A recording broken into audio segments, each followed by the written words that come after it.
السلام عليكم، مرحبا بكم. كنتمنى تكونوا بصحة جيدة وخاصكم بخير. جيب معاك كاس اتاي، كاس قهوة اولا كاس الماء وشربي وبداي تسمعي البودكاست.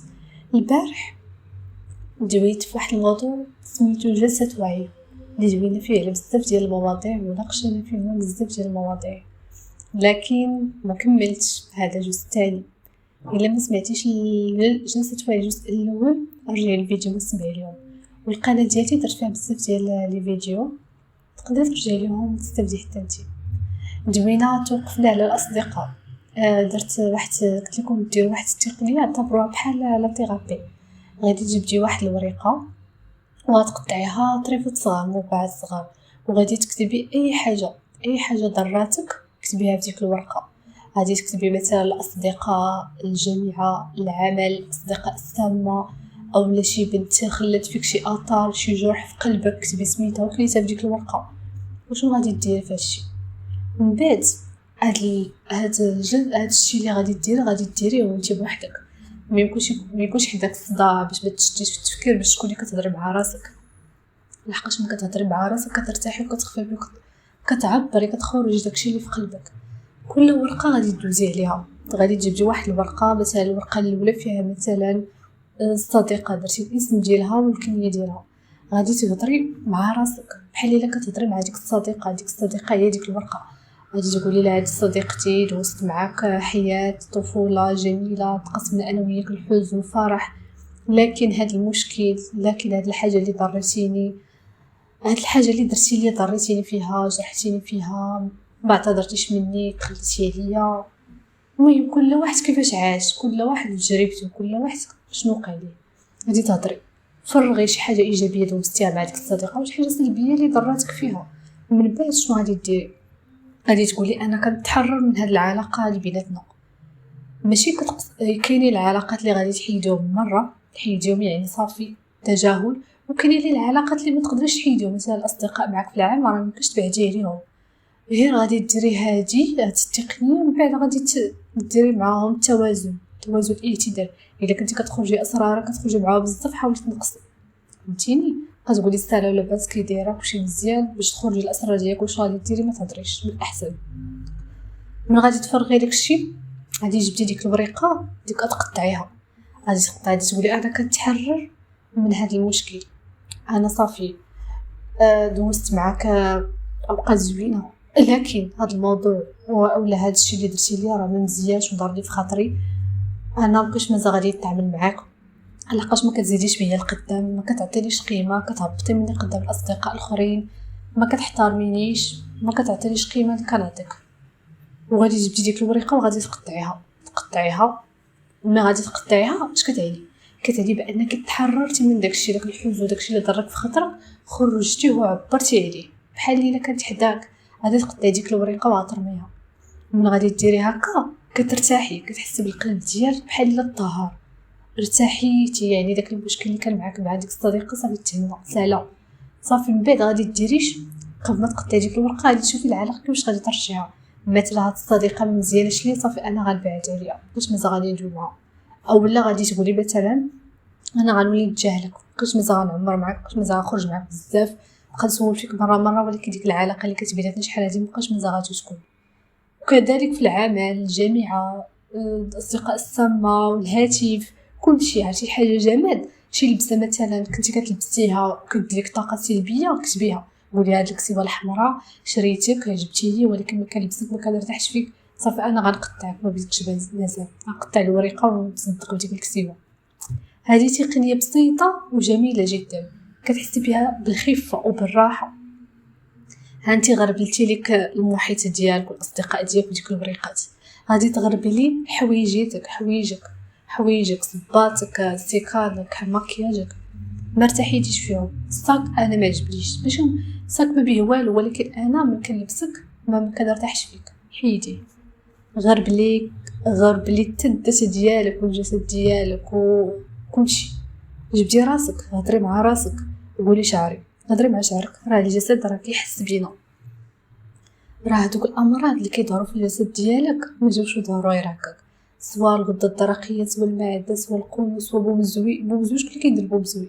اعصاب كتعصبي، هز الهم، كتفكر في الماضي، هز الهم المستقبل، ما درت والو في حياتي. عرفتي داكشي كتعصبي فيه كرشي كتعصب وكتعطيك لي سين. في الاول ضراتك المعده بشويه، في الاول كتضرك شي راسك شويه داكشي شويه، من كيشوفك الجسد ديالك بانك ما وعيتيش وما عرفتيش كيفاش تصرفي، صافي كيدير لك انذار خطير. كيظهر داكشي اللي مكبوت في الداخل ديالك كيخرج بشكل مرض، كيخرج يا اما بتصاقم الشعر، يا اما بالحبوب، يا اما بالالم المعده، يا اما بالنزوه او بالقوله او بالغده الدرقيه.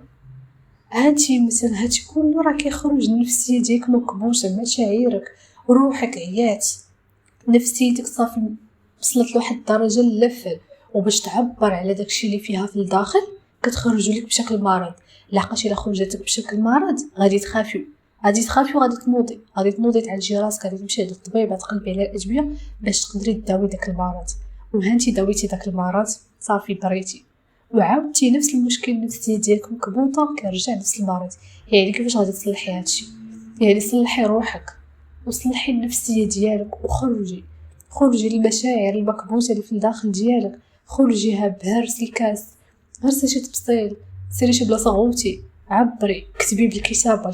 عشان الكتابه جبدي ورقه وستيلو وكتبي داكشي كتحسي به وقطعي الورقه ولا حرقيها. هذه تقنيه جد فعاله بالممارسه، ماشي في نهار ترتاحي، ولكن يوميا اولا بالممارسه كتخفي اكثر. شعرك يتساقط، هضري مع شعرك، هضري مع الجسد ديالك. مثلا شعرك نقول لك اكزومبل على الشعر، شعري ولا قليل ولا كيتساقط، وليت كنعاني منه، كندير الوصفات وما كدير ما كيتعالجوش. هضري مع شعرك، قولي ليه شعري سمح لي انني ما كنطلعش فيك، انني ما كنديرش لك لي ماسك، ما كنديرش لك الدور ماستر باش نحرك الدوره الدمويه، وما كنديرش ماساج الفروه ديالي، الفروه ديالتي باش الدم يتحرك. سمح لي وانا كنتقبلك هاد العيب وهادشي اللي فيك، كنتقبلك وغادي نرجع نصلحك وغادي تبرا وغادي تولي احسن. وشعرك كيحس بك، كيحس بانك دويتي معاه، تقبلتي المشكل ديالو وانتي على استعداد تعالج، حتى هو كيعاونك. بحال هكا تكون كونتاكت بينك وبين الجسد ديالك، بين كرشك، بين رجيلاتك، راه كل حاجه غادي تحسبي عليها. يدك الا كنتي كتهز بهم الحرام كتحسبي عليهم، تقولك علاش هزيتيني، انا ربي نهاك على هاد الحاجه وانت مشيتي درتيها. كل حاجه كتحسبي عليها، يعني في تاتونسيون. داكشي علاش قلتلك الروح والجسد والنفس والعقل راه بيناتهم ترابط جد عميق. الا كانت النفسيه مريضه داكشي كيظهر على الجسد راه اخر حاجه. راه عندك الروح والنفس والجسد ديالها بحال هكا، والعقل كذلك. وحتى العقل ملي كيتشرب افكار شيطانيه، افكار وسواسيه، افكار سلبيه، داكشي راه كيتغذى به العقل. والعقل ديالك كيترجمو لك الجسد ديالك، كتحس بالمشاعر. ملي كتقولي شي فكره سلبيه راه الجسد ديالك كيشدو الخوف، الشك، الحزن، الالم. والنفسيه ديالك كتكتئب، الحزن، الغم، الهم. والجسد ديالك كيخرج لي سين اللي هو امراض، حبوب، ضعف، نقص شهيه، بزاف ديال الحوايج. يعني خصك ترجعي للاصل. ملي تضرك شي حاجه تفكري الاصل. حنا كنبقاو غادي على الروتين، ما كنديروش هاد الجلسه نهضروا مع راسنا نقولوا علاش انا مريضه، علاش انا كنحس بالغم، علاش انا ما كنتسولش بحال هاد الاسئله. وحتى ديك الراحه اللي كنتي كتاخدي راحه، مثلا انت خدامه وخديتي راحه، ديك الراحه حاولي تاخدي ديك الراحه، اعتبريها عزله. خرجي دوري مع الاصدقاء ديالك، ولكن خذ ولو نهار اولا يومين، اختلي فيه مع راسك، ديري خلوه مع راسك. الخلوه اللي كديري مع الله ديريها مع راسك، هضري مع راسك. عرفتي ديك العزله راه كتخرج فيك شي حوايج عمرك ما كنتي كتظنيهم. كثرت حنا ما كنتجرو في الحياه، دير هادي خدم هادي، ديري بحال شي روبو لدرجه راسنا ما عطيناش ليه حقه. واخا كنطلو في راسنا وكنمشيو شعور، ولكن الداخل ديالنا راه كاين واحد شي حاجه في الداخل ديالنا، بحال شي طفله في الداخل ديالك ما هضرتيش معاها، ما سولتيهاش شنو بغات، شنو خاصها. ياك ما ادياش من شي حاجه، ياك ما شي حاجه كديرها خص تبعد عليها. ما كنديروش هاد الخلوه مع راسنا، باش نعرفوا بالنا ونخرجوا داكشي اللي في الداخل ديالنا ونعبروا مع راسنا. ما تهضريش مع الواحد، ما تشكيش، شكي الله اولا شكي لنفسك. هضري مع نفسك. الخلوه اللي كديري مع راسك راه كتخرجي قدرات، كتكتشفي شي حوايج عمرك ما كنتي كتظني واش فيك. وحتى داك الخوف، طاقه الخوف كترجعك واقفه ما كتحركيش، وحنا كتخلقنا في الحركه نتحركوا ديما ما نجلسوش حتى ديك ربات البيوت اللي كتقولك انا جالسه في الدار ما عندي ما يدار. لا ماشي ما عندك ما يدار، انت الا ما خلقتيش راسك ما يدار.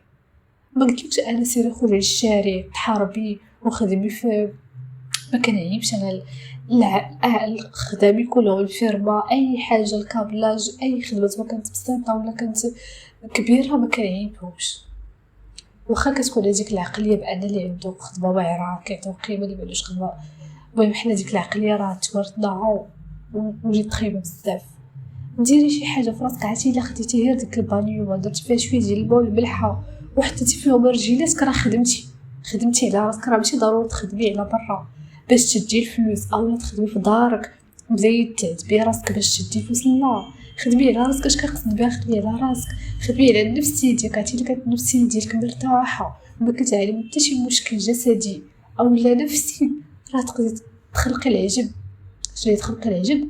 مجرد فكره غطيح لك في بالك غادي ديري بها الفلوس وغادي تخدمي عليها وما غادي تهمك لا طاقه شك لا طاقه تخاف لا الناس لا انتقادات لا حتى شي حاجه.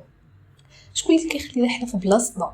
الهضره اللي كتسمعوا من الناس، الانتقادات والطاقه السلبيه والحزن داكشي كله كيبلوكيك ما كيخليكش ديري حتى شي حاجه، ما كيخليكش كيخليك واقفه. ولا كانت عندك الطاقه الايجابيه التفاؤل الابتسامه الفرح المرح، هاد الطاقه الايجابيه راه كتخليك دير شحال من حاجه اللي غتخرج فيها القدرات الابداع ديالك. اما طاقه الحزن طاقه الغضب طاقه الشك الخوف كتخليك واقفه جامده ما كتقدريش تحركي بصح. داكشي علاش حاولي تختلي مع راسك واحد ساعه المكان الا لقيتيها في النهار ديالك سكتي ما ديري والو.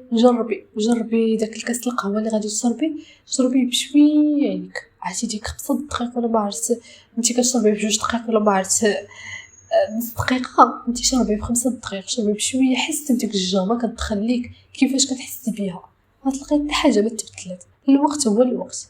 هذيك زبتي فيها ما حسيتيش بها هذه مشيتي بشويه ولكن حسيتي بها. جربي بشويه هذيك كدوشي حسي بداك الماء ما كدوشي دابا حسي بداك الماء كيهبط بحال داكشي ديال الاحاسيس. عرفتي داكشي اللي كتشوفي في التلفازه دوك الاشهارات كتشوفي هذيك كتغسل شعرها ولا كتكب الماء وكتحس بواحد الاحساس. داك الاحساس كتعبر عليه وكتوريه لك انت حسي بداك الاحساس. كبي الماء على الجسد ديالك وحسي بداك الماء كيفاش كيهبط كيفاش كيوصل للجسد ديالك حتى لرجلك. حسي حنا الاحاسيس فقدناهم ولينا كنمشيو غير الاحاسيس ديال الشك احاسيس ديال الحزن ديال الغضب والاحاسيس ديال تذوقوا شي حاجه نستمتعوا بها ما كنقدوش عليها حقاش هذيك كتكون في الحاضر. ديما حنا زربانين خصنا نشوفوا القدام شنو غيوقع في القدام. راه القدام راه المستقبل ديال الله. حنا غير كنديروا اسباب وصافي داكشي اللي غيجي في المستقبل. ما عمر ما نفكر في المستقبل. كل ما ضاك كذلك مات ما تقدريش تبدلي فيه.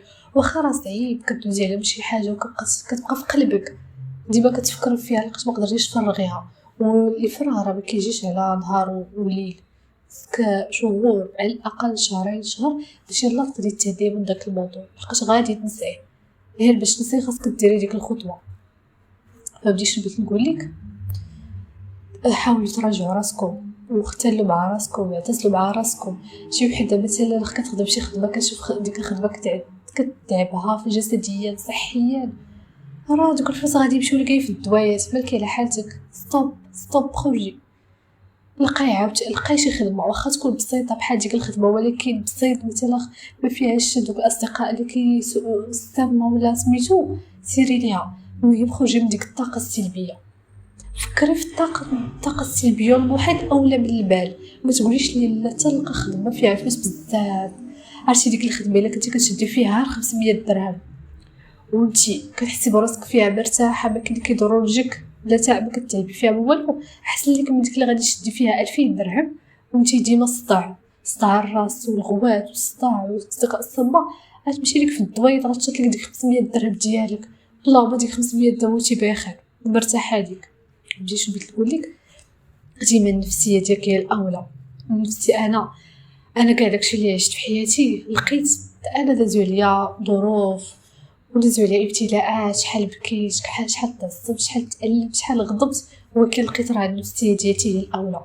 ما كنضر النفسيه ديالتي كيخرج لي داكشي في الجسد ديالي، كنبقى مرض بالمعده، كنضر لي بومزوم، كنكون بخير، كنحس براسي واخا شي واحد يعصبني وانا مسوقاش كنحس براسي مرتاحه. ولكن كاين شي واحد كيبقى يعصبني وكندخلها في خطر، داكشي كيعطوني لي السين وكيضرب في الجسد ديالي مالي على حالتي.